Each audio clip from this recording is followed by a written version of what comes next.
Good morning दोस्तों, दिशा के online learning programme में आप सभी का स्वागत है। आज हम पेपर सेट 5वां जो था इसका सॉल्यूशन करेंगे।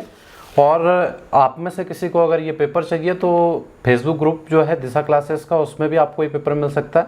इसके अलावा यहीं प्लेलिस्ट में एक नंबर होगा, उसमें व्हाट्सएप के माध्यम से भी आपको पेपर प्राप्त हो सकता है। तो इसमें जो पहला क्वेश्चन इसमें ये था कि एशियन खेल 2018 में भारतीय दल के ध्वजवाहक कौन थे। ऑप्शन है पहला अभिनव बिंद्रा, दूसरा है बजरंग पुनिया, तीसरा था विनेश फोगाट और चौथा था नीरज चोपड़ा। अब जो ध्वजवाहक वाला क्वेश्चन है, ध्वजवाहक जो होते हैं, एक तो जिस दिन खेल प्रारंभ होते हैं उस दिन ध्वजवाहक होते हैं और एक दिन जिस दिन खेल की समाप्ति होती है। तो इसमें जो क्वेश्चन है वो शुरुआत वाला ही है, ऑप्शन भी उसी हिसाब से हैं। तो इसका जो आंसर होगा वो नीरज चोपड़ा, चौथा ऑप्शन होगा नीरज चोपड़ा। जबकि जो अंतिम दिन था उस दिन रानी रामपाल जो थी, जो कि हॉकी टीम की कैप्टन भी है, महिला हॉकी टीम की, इन्होंने भारत के ध्वजवाहक का कार्य किया था। जबकि शुरुआती दिन में जो किया था नीरज चोपड़ा, इसका आंसर हो जाएगा। सेकंड क्वेश्चन इसमें था भारत सरकार ने कौन से महीने को प्रतिवर्ष राष्ट्रीय पोषण माह के रूप में मनाने का फैसला लिया है। ऑप्शन है मार्च, दूसरा है जून, तीसरा है सितंबर और चौथा है दिसंबर। तो इस क्वेश्चन को आपको याद रखना है कि राष्ट्रीय पोषण माह जो मनाया जाएगा वो सितंबर माह को मनाया जाएगा। और ये जो शुरुआत हुई है 2018 से ही ये शुरुआत हुई है कि सितंबर माह को किस रूप में मनाया जाएगा, राष्ट्रीय पोषण माह के रूप में। तीसरा क्वेश्चन इसमें है डीआरडीओ का नया अध्यक्ष किसे बनाया गया है। ऑप्शन है पहला एस क्रिस्टोफर, दूसरा है सतीश रेड्डी, तीसरा है के सिवान और चौथा है सुनील महिप। तो डीआरडीओ के जो नए अध्यक्ष हैं इसका आंसर हो जाएगा दूसरा, यानी कि सतीश रेड्डी। चौथा क्वेश्चन है सौर ऊर्जा द्वारा संचालित भारत का पहला रेलवे स्टेशन कौन सा है। ऑप्शन है पहला खड़गपुर, दूसरा है गुवाहाटी, तीसरा है बड़ोदरा और चौथा था लखनऊ। तो सौर ऊर्जा द्वारा संचालित भारत का पहला रेलवे स्टेशन जो होगा, आंसर होगा दूसरा गुवाहाटी। पांचवा क्वेश्चन, दक्षिण एशिया का कौन सा देश ट्रैकोमा को समाप्त करने वाला पहला देश बन गया है। इसमें आपको ध्यान रखना है कि ट्रैकोमा जो है आंख से संबंधित एक बीमारी है और देश दक्षिण एशिया के देशों में से बताना था। ऑप्शन था मालदीव, दूसरा मलेशिया, तीसरा श्रीलंका और चौथा था थाईलैंड। तो इसमें जो आंसर हो जाएगा वो हो जाएगा तीसरा श्रीलंका। छठा क्वेश्चन जो है जंगल में लगने वाली आग को क्या कहते हैं, ये हिंदी का क्वेश्चन है। ऑप्शन है पहला वाग्नि, दूसरा है याग्नि, तीसरा है जठराग्नि और चौथा है दावाग्नि। तो इसका जो आंसर हो जाएगा जंगल में लगने वाली आग, इसके लिए आंसर जो हो जाएगा वो चौथा हो जाएगा दावाग्नि या दावानल भी इसे कहते हैं। जबकि पेट में लगी आग जो है इसे बोलते हैं जठराग्नि। सातवां क्वेश्चन, निम्न में से अशुद्ध का चयन करना था, वर्तनी वाला ये क्वेश्चन था, जिनमें तीसरा आंसर जो है प्रदर्शनी, ये सही होगा।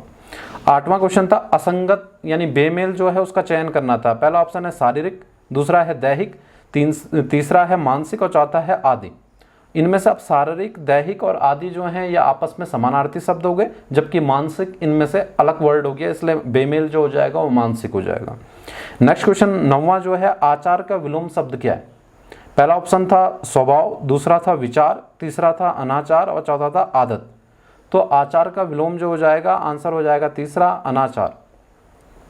10वां क्वेश्चन है ईश्वर इच्छा में कौन सी संधि है। दीर्घ संधि, दूसरा है गुण संधि, तीसरा है विसर्ग संधि और चौथा है वृद्धि संधि। तो ईश्वर इच्छा जो हो जाएगा, ईश्वर धन इच्छा जो हम इसे बनाएंगे तो ये बनेगा गुण संधि।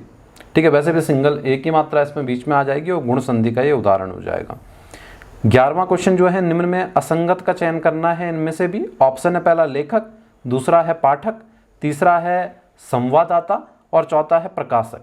तो इनमें से आप देख पा रहे हो लेखक, पाठक और प्रकाशक ये तीनों प्रिंट मीडिया से संबंधित हो गए, तो इसलिए ये तीनों तो एक जैसे हो गए। संवाददाता जो है ये बेमेल हो जाएगा, असंगत हो जाएगा इनमें।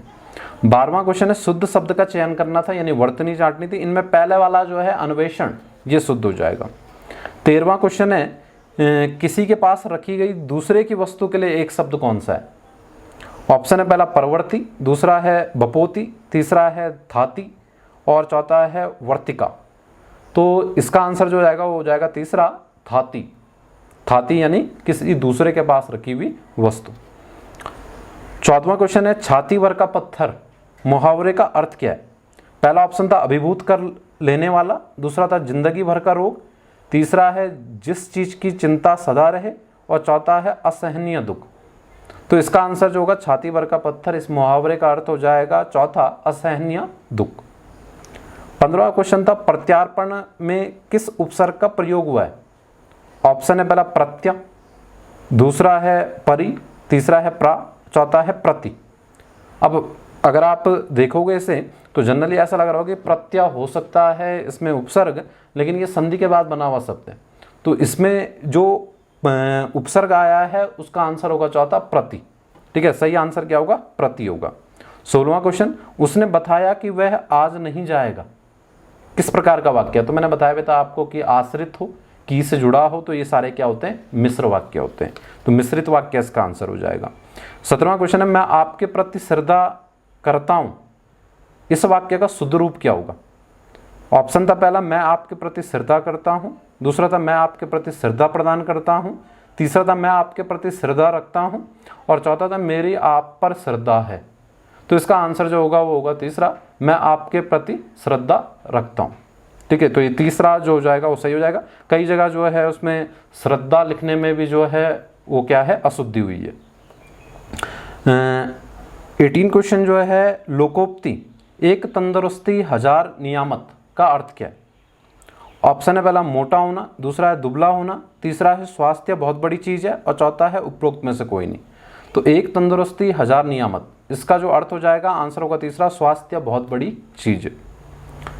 19वां क्वेश्चन, निराला की साहित्य साधना किसकी रचना है। तो ये रचना भी काफी पेपर में आती है, निराला की साहित्य साधना। ऑप्शन थे धर्मवीर भारती, दूसरा था जयशंकर प्रसाद, तीसरा था रामविलास वर्मा, और चौथा था सूर्यकांत त्रिपाठी निराला। तो आंसर जो होगा निराला की साहित्य साधना, इसके जो रचयिता हो जाएंगे वो जाएंगे रामविलास शर्मा। 20वां क्वेश्चन, दुर्गा का मंदिर प्रसिद्ध रचना के लेखक कौन है। दुर्गा का मंदिर, ऑप्शन है प्रेमचंद, दूसरा है सूर्यकांत त्रिपाठी निराला, तीसरा है जैनेन्द्र कुमार, और चौथा है विष्णु प्रभाकर। तो ये दुर्गा का मंदिर ये रचना जो हो जाएगी आंसर होगा पहला प्रेमचंद की। 21वां क्वेश्चन, व्याकरण की दृष्टि से प्रेम शब्द क्या है। ऑप्शन है पहला संज्ञा, दूसरा है अव्यय, तीसरा है विशेषण, और चौथा है क्रिया। तो व्याकरण की दृष्टि से जो प्रेम होगा यह भाववाचक संज्ञा के अंतर्गत रखा जाएगा, तो आंसर संज्ञा हो जाएगा। 22वां क्वेश्चन है प्रतिघात का अर्थ है। पहला ऑप्शन है चोट के बदले चोट, दूसरा है भारी चोट, तीसरा है हत्या, चौथा है उल्टे हाथ से चोट। तो प्रतिघात का अर्थ जो हो जाएगा इनमें से सही वो पहला हो जाएगा, चोट के बदले चोट। 23वां क्वेश्चन है अशक्त का अर्थ है आसक्त, शक्तिमान, अक्षम, या शक्ति प्राप्ति के लिए प्रयत्नवान। तो इसका आंसर जो होगा अशक्त मतलब क्या हो जाएगा, आंसर होगा तीसरा अक्षम। ठीक है, यानी कि अशक्त जो हो जाएगा वो पर्यायवाची है कमजोर का, तो जो सक्षम ना हो उसी का पर्यायवाची जो हो जाएगा वो अशक्त हो जाएगा। ठीक है, नेक्स्ट क्वेश्चन 24वां, अव्यय के भेद होते हैं। पहला ऑप्शन है 2, दूसरा है 4, तीसरा है 3, और चौथा है 6।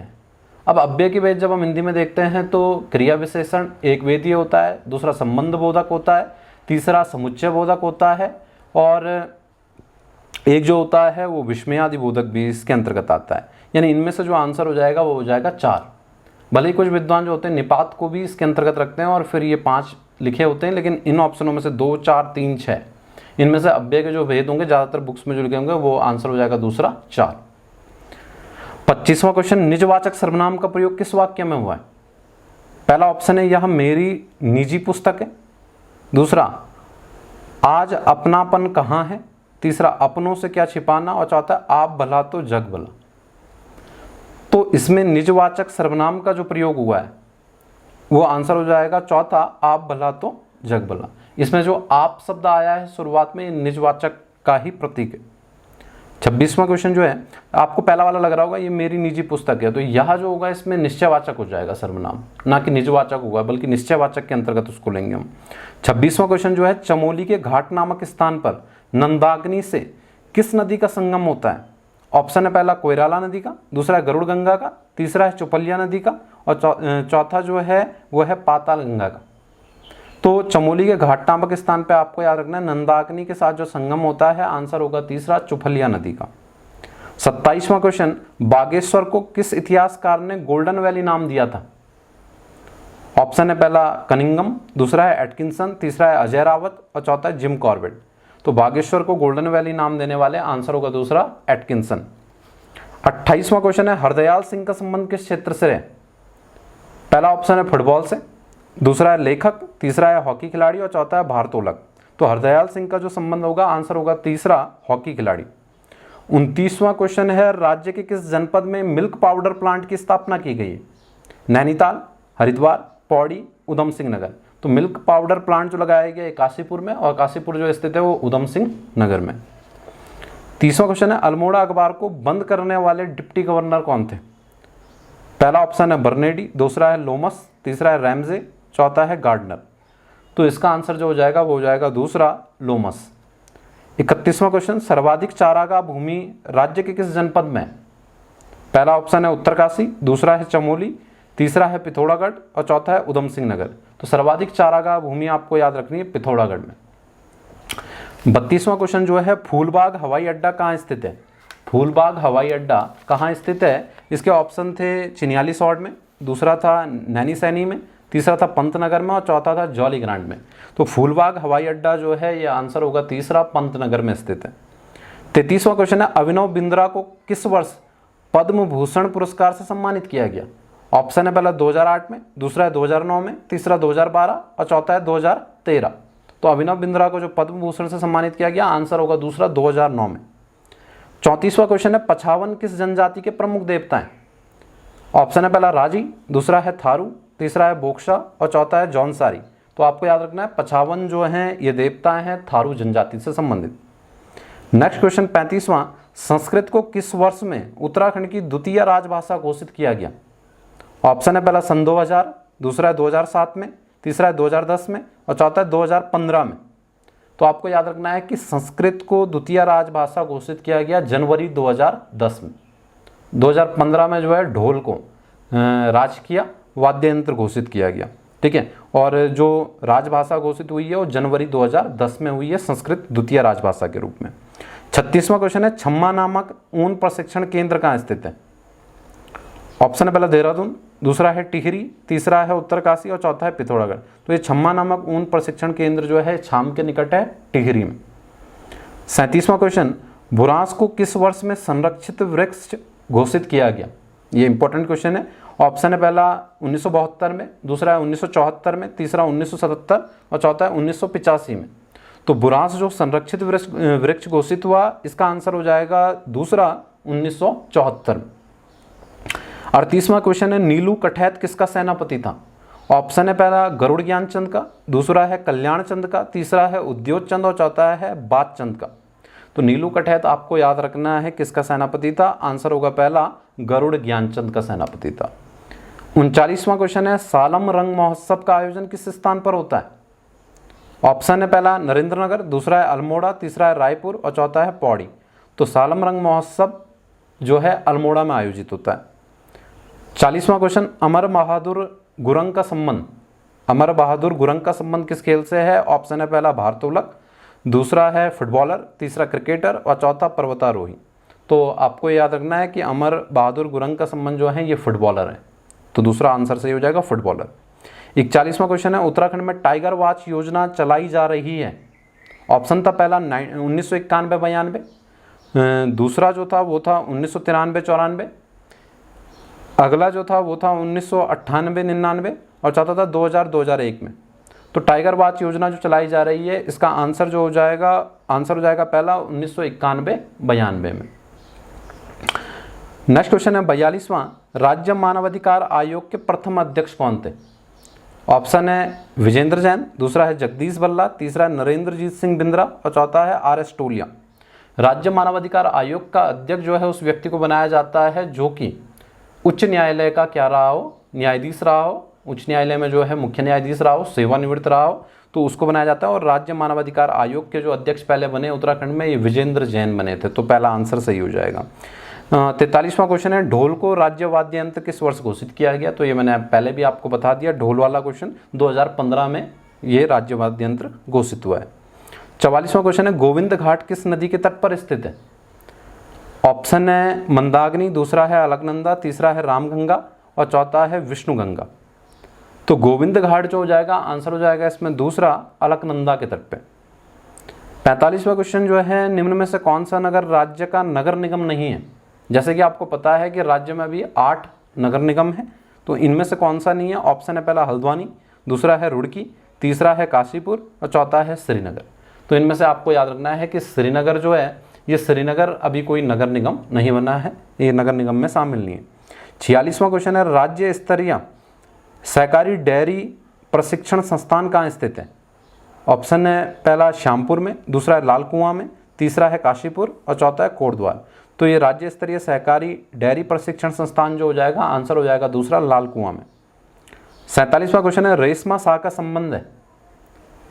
ऑप्शन है पहला जौनसारी गायिका, दूसरा है गढ़वाली गायिका, तीसरा है कुमाऊनी गायिका और चौथा है लोक साहित्यकार। तो रेशमा शाह का जो संबंध आएगा, आंसर हो जाएगा पहला जौनसारी गायिका। नेक्स्ट क्वेश्चन अगर हम देखें 48, कुमाऊं क्षेत्र में खरीफ की कृषि के समय खेतों में गाया जाने वाला गीत कौन सा है? ऑप्शन है पहला भगनोल, दूसरा है छोड़ा गीत, तीसरा है वृद्धावली और चौथा है हुड़की बोल। तो इनमें से आंसर जो हो जाएगा वो हो जाएगा चौथा हुड़की बोल। 49वां क्वेश्चन जो है, राज्य में संस्कृति साहित्य एवं कला परिषद की स्थापना की गई। ऑप्शन है पहला सन 2000 में, दूसरा है 2002 में, 2004 और 2010। तो ये आप इंपॉर्टेंट क्वेश्चन है, राज्य में संस्कृति साहित्य एवं कला परिषद, तो ये आपको याद रखना है। तीसरा इसका आंसर होगा 2004 में। नेक्स्ट क्वेश्चन है 50वां, समन्वित डेयरी विकास योजना शुरू की गई थी। ऑप्शन है पहला 2000-2001 में, दूसरा है 2002-2003 में, 2005-06 में, 2009-10 में।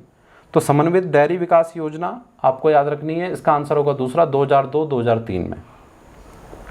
51वां क्वेश्चन है, राज्य का सर्वाधिक 1% वाला जिला, इसमें परसेंटेज में बताना था 1। ऑप्शन है पौड़ी, दूसरा अल्मोड़ा, तीसरा नैनीताल और चौथा टिहरी। तो 1% में जो आ जाएगा वो सबसे आगे आ जाएगा कौन? नैनीताल। ठीक है।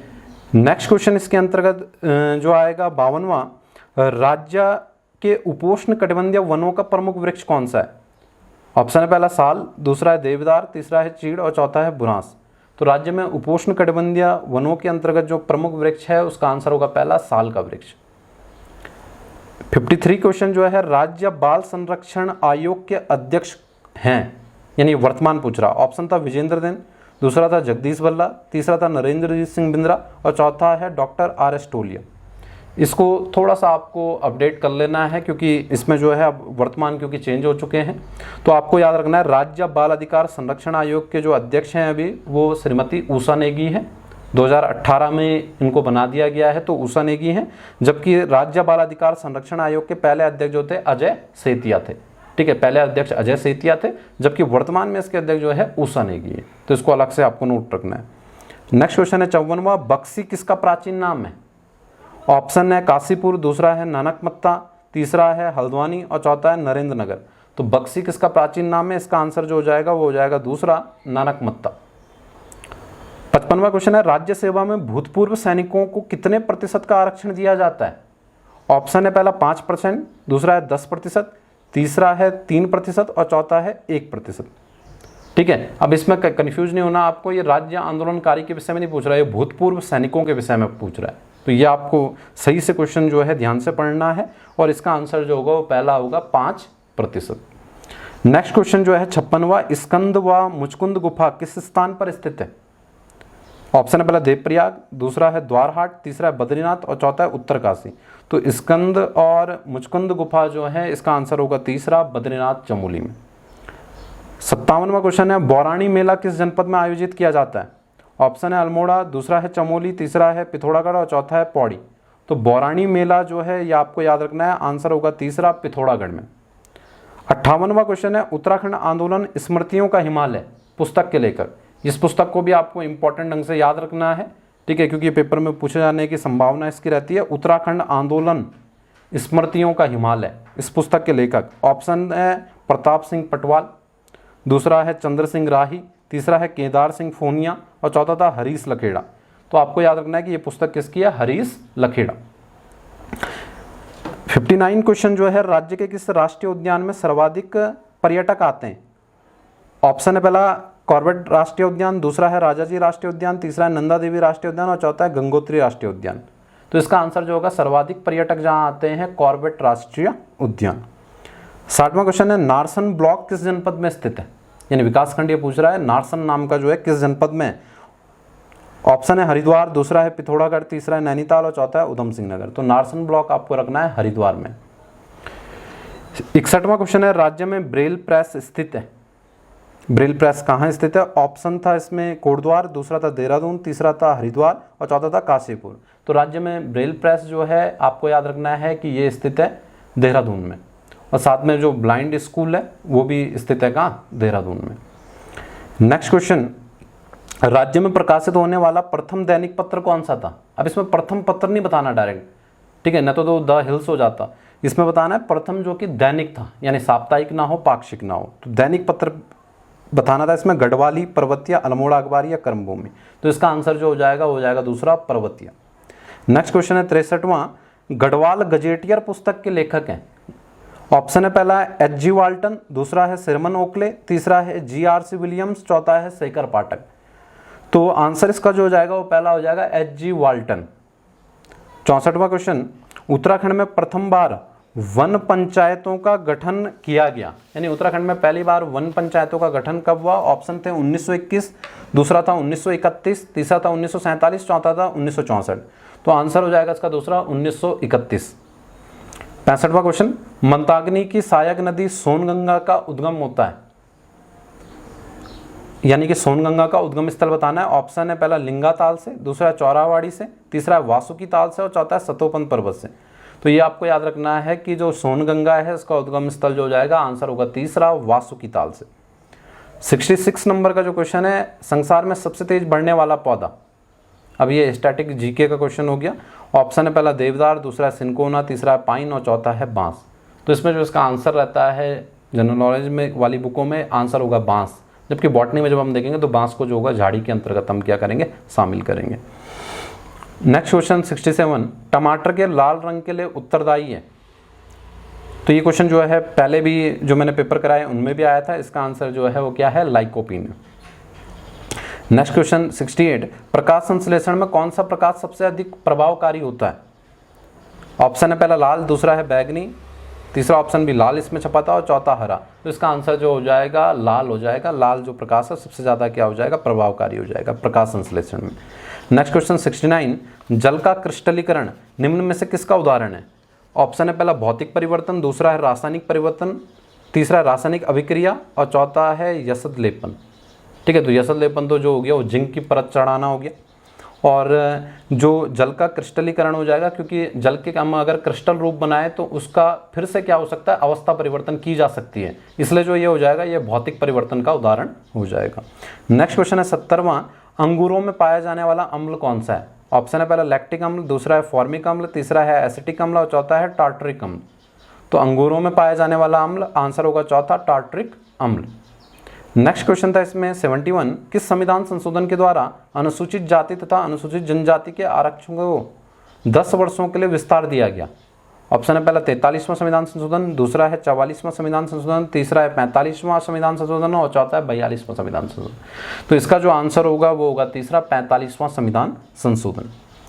72वां क्वेश्चन है कि भारतीय संविधान के किस अनुच्छेद में विनियोग विधेयक का उल्लेख किया गया?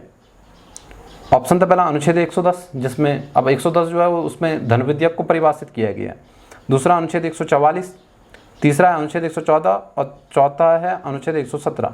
तो याद रखना है आपको, विनियोग विधेयक जो होगा वो हो जाएगा तीसरा अनुच्छेद 114 में। विनियोग विधेयक जो होता है संचित निधि से धन निकालना हो या उसमें जमा करना हो तो उसके लिए लाया जाने वाला विधेयक जो होता है विनियोग विधेयक होता है, जो कि एक प्रकार के वित्त विधेयक का ही क्या हो जाता है? प्रकार हो जाता है। ये अपने आप में एक धन विधेयक भी होता है। नेक्स्ट क्वेश्चन जो है 73वां, निम्न में से कौन सा व्यक्ति संसद का सदस्य ना होते हुए भी संसद की बैठक में भाग ले सकता है? ऑप्शन था भारत का मुख्य न्यायाधीश, दूसरा था नियंत्रक एवं महालेखा परीक्षक, तीसरा है महान्यायवादी और चौथा है इनमें से कोई नहीं। तो ये शक्ति जो है ये किसकी हो जाएगी? महान्यायवादी की शक्ति होती है कि वो सदस्य ना होते हुए भी किसी भी बैठक में भाग ले सकता है, साथ ही साथ संसद की बैठक में भी भाग ले सकता है और मंत्रिमंडल की किसी बैठक में भी वो भाग ले सकता है। नेक्स्ट क्वेश्चन 74, संविधान के किस अनुच्छेद में सभी राज्यों के लिए उच्च न्यायालय की व्यवस्था की गई? ऑप्शन है पहला अनुच्छेद 214, दूसरा है अनुच्छेद 215, तीसरा अनुच्छेद 216 और चौथा है अनुच्छेद 221। तो इसमें आप क्वेश्चन की लैंग्वेज आपको पढ़नी पड़ेगी, सभी राज्यों के लिए उच्च न्यायालय की व्यवस्था, यानी कि संविधान में ये लैंग्वेज कहाँ पे है कि प्रत्येक राज्य का एक उच्च न्यायालय होगा। तो ये लैंग्वेज जो है प्रत्येक राज्य का एक उच्च न्यायालय होगा, ये हो जाएगा अनुच्छेद 214 में। जबकि अगर पेपर में पूछा जाए कि हाईकोर्ट का गठन किस अनुच्छेद में है, तो इसका आंसर होगा अनुच्छेद 216। ठीक है, ये बात आपको ध्यान रखनी है, गठन 214 में नहीं है बल्कि गठन 216 में है, इस बात को आपको ध्यान रखना है। नेक्स्ट क्वेश्चन 75, लिखित संविधान का प्रारंभ किस देश से हुआ? ऑप्शन है जापान, दूसरा है भारत, तीसरा है ब्रिटेन और चौथा है अमेरिका। तो इसमें आपको ये बात ध्यान रखनी है कि विश्व का पहला संविधान ब्रिटेन का संविधान है जो अलिखित संविधान है, और लिखित संविधान की जो शुरुआत हुई वो अमेरिका से हुई है। ठीक है, नेक्स्ट क्वेश्चन जो आएगा 76, पंचेत बांध किस नदी पर बनाया गया है? ऑप्शन है पहला गोदावरी, दूसरा है सोन, तीसरा है दामोदर और चौथा है बराकर। तो पंचेत बांध आपको याद रखना है कि ये तीसरा दामोदर नदी पे बना है, और दामोदर नदी जो है इसे बंगाल का शोक भी कहा जाता है। नेक्स्ट क्वेश्चन 77, बरेली किस नदी के तट पर बसा है? ऑप्शन है गंगा, दूसरा है यमुना, तीसरा है सोन, चौथा है रामगंगा। तो इसमें आपको आंसर याद रखना है रामगंगा। नेक्स्ट क्वेश्चन जो आएगा इसमें 78, अबोहर राष्ट्रीय उद्यान किस राज्य में स्थित है? हरियाणा, पंजाब, कर्नाटक या मेघालय।